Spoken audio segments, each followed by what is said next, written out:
So you got the people that post all the time every day. Then you got the people that post barely. Then you got the people that don't post at all, but they got a page just to see what everybody else doing. The way that it's affected relationships and how people communicate is something that is really something that should be studied. Yeah. You are now listening to the thoughts and sounds of IC the God King. This is the IC Experience. What's up, my dog? What's up? What's going on? Hold on. We live. Hold on. I ain't even put my friends on. Yeah, we live. Live in the rack. True Blues. I got the Jalal True Blues. Okay. Nah, these ain't called True Blues, but I forget what's it. Jalal Aviators. I know that much. Right. Aviator style frames. And they're not out yet either. Exclusive shit. Yeah. No one else may ever have another pair of these. One of a kind, top of the line. You know? I mean, you might feel real special, but, not a lot of people can say that, Yes, sir. About any fucking thing, bro. Any fucking thing, bro. So again, here we are again in another 2-week break. Life has been lifing on my end. And I'm sure it's been lifing on your end. Oh yeah. Life got to get to life now. That life gonna life now. Yeah. That's So one thing that life gonna do. And I appreciate you being in my life to help me navigate through some of these dark times and challenging times. You know what I'm saying? And I appreciate that, But in the spirit of that, today I wanted to talk to you about social media and the impact that it's having on society, culture, expectations, and let's dive into that. What do you think about it's fucking the whole world up, man. Yeah. At what point do you think it got overkill? Because I remember MySpace, and MySpace was pretty cool. You know what I'm saying? But no. I never even had a MySpace, bro. What? This is crazy. You had a MySpace? I don't know what was wrong with me. I didn't have a MySpace. MySpace was like the cool kid of fucking Facebook when that shit came, because you could put your background and you had music to that shit, and you had little pictures and the cool background. It was like really nice place to express really yourself. Snazzed it up. Yeah. But I forgot about it. Was it was a AOL Messenger and some other kind of messenger things too. That was like the beginning. I remember being in college. Yahoo Messenger was one of them when I was on, and you could just meet people from around the world right on that. And it was still like, I guess it wasn't that many people doing it. Then I just remember MySpace being like the first one that's like, boom, this is what it is. Yeah, I don't know about no Yahoo, man. I wasn't even on MySpace. I wasn't even with the MySpace, so I didn't really get into things until Facebook, Instagram. Right. And then that's when I was like, oh, okay. I got on Instagram and I kind of just intuitively understood Instagram. Right. I tried to understand TikTok and stuff like that, but it just didn't work out for me. Right. So you're right. Somewhere between MySpace, that's when it got real popular. And then from MySpace to Facebook, that was say goodbye. Like we crossed the point of no return. Right. And so everybody was on Facebook for a while, and then they ended up buying Instagram. And it was like, now looking back, it's just like, I think it was originally made for photographers to show off their skills of taking pictures and stuff. But then it just slowly evolved into people taking pictures of themselves And just sharing digital sharing, basically. A digital sharing platform. Right. Is kind of what it turned into.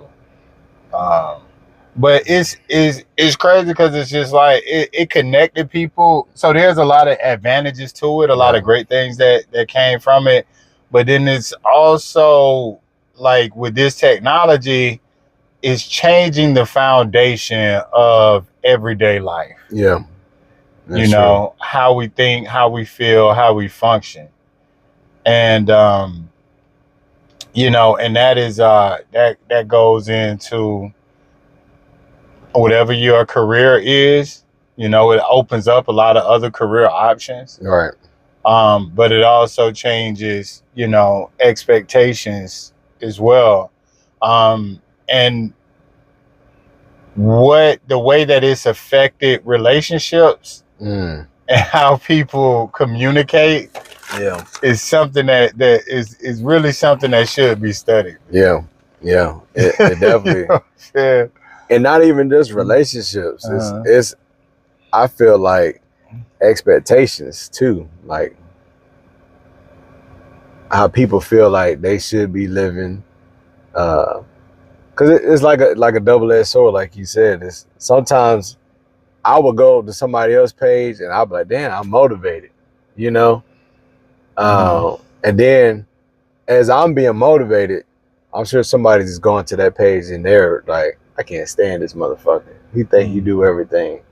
Kind of energy. Think he's hot shit. Right. You're a fucking big shot. Huh? Right. Look at him. And that's the part that we probably need to study for real. Because it's like the psychology behind all this is so interesting that on one hand, you're downloading the app and you're just having fun. And then on another hand, some people do this stuff and they have a natural knack for it. Right. Some people really know how to post. Some people really know how to capture a moment. Some people are like, they post, but they don't post that much. It's like real mysterious. It's like an art. And the art form kind of tells like what kind of person you are too. Right. So you got the people that post all the time every day. Then you got the people that post barely. Then you got the people that don't post at all, but they got a page just to see what everybody else is doing. Right. You know, and so it really feels like it's all of this stuff is a way just to be nosy. Well, people use it for that. That's the crazy part about it. It's such a powerful tool, and you can do so many very progressive, groundbreaking, new things with it. You know, so for so many people to use it as a means to investigate something that ain't got nothing to do with making no money, changing your life in any kind of shape, form, or fashion. You know what I'm saying? But you know, yeah, people use it like in weird ways. You know what I'm saying? And it's like but it also all is kind of related back to like age-old sayings, you know, of like, you remember my grandparents, right? They gave you some money or something, like it was like a drug deal going on. It was like, right, they pass it to you. Don't tell nobody I gave you that. All right, now. You know what I'm saying? That's yours now. You know what I mean? It was like that. So they were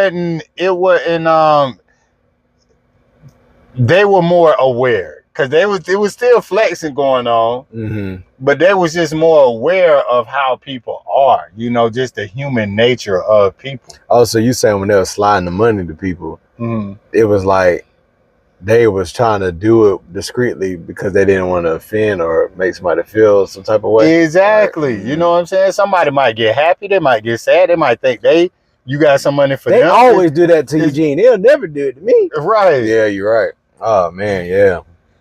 So you basically saying that principle is going on social media, but it's without the sneaky part. It's like, nigga, everybody see. Right. It's just like you showing something on Instagram and your address gets shown on the package or something, and then now your front door gets kicked, and you know what I'm saying? Like that was like the Pop Smoke type situation, you know what I mean? But it's just like when you're sharing so much, you don't know what. All you need is one or two things in there that maybe shouldn't be in there. Yeah, that's true. You know, because you're oversharing, not thinking about, the so basically the vulnerabilities. You kind of pointing out like you can die on this platform. Right. And there's also people can be addicted to this stuff too.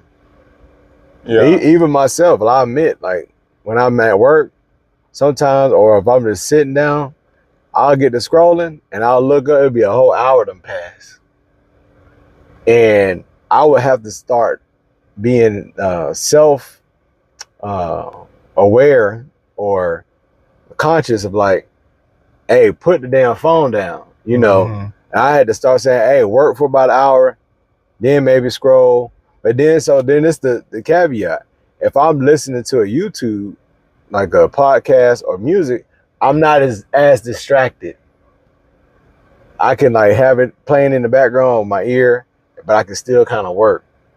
But when I'm hitting them with this, nigga, I'm locked in. Yeah, you gone, right? Yeah. Instagram, where Kanye is, Instagram got your bed. Instagram got me too. Yeah. For real, I'm locked in. You know what I'm saying? And that's what I'm sure there's probably some research and study, but from outside looking in, it seemed like it got the women on lock. Like when Kanye West said that comment, he was not lying. Like, girls be on this shit and they mind is gone. And you told me the men mind be gone too. Yeah. But you know, the analogy that I gave Gino the exec earlier was when I was a kid, I was watching WWF and a part of me knew this shit was fake. But I was waiting for who was your guy? Man, I used to like them all, like Hulk Hogan, Macho Man Randy Savage, Sergeant Slaughter, Junkyard Bulldog. Hulk Hogan was my guy. Right. I vote with everybody else was like supporting cast to me. Bro. Right. Yeah, Hulk Hogan was a man, but every Sunday when I was a kid and I would watch it, it'll be a treat if he was on there. Right. He wasn't on there every Sunday. Right. Yeah, I'm changing. I ain't watching. I'm not watching anybody else. Big Boss Man, Earthquake. Andre the Giant. Yeah. I like Ric Flair. Right. Oh man. But I bought into these personalities, the whole production. And somebody told me, you know this ain't real. And I was like, no, how dare you? Crush your soul. Right. I didn't believe it, but they planted that seed in my brain. You was ready to fight. And I remember the moment when I had to accept the reality. Why would someone say that? Right. And it was Ted DiBiase, the $1 Million Man or something like that. He had a bodyguard named Virgil.